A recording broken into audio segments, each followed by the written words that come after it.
আসসালামু আলাইকুম। আমি বর্তমানে আছি হচ্ছে পোল্যান্ডের ওয়ারশবে গ্রাম এলাকায়। দেখেন গ্রামের কি অবস্থা।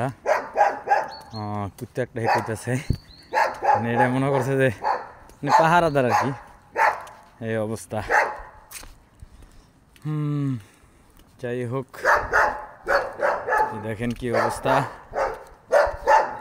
কিরে, সমস্যা কি? হ্যাঁ, সমস্যা কি? কত সুন্দর বাড়ি, এই হলো অবস্থা।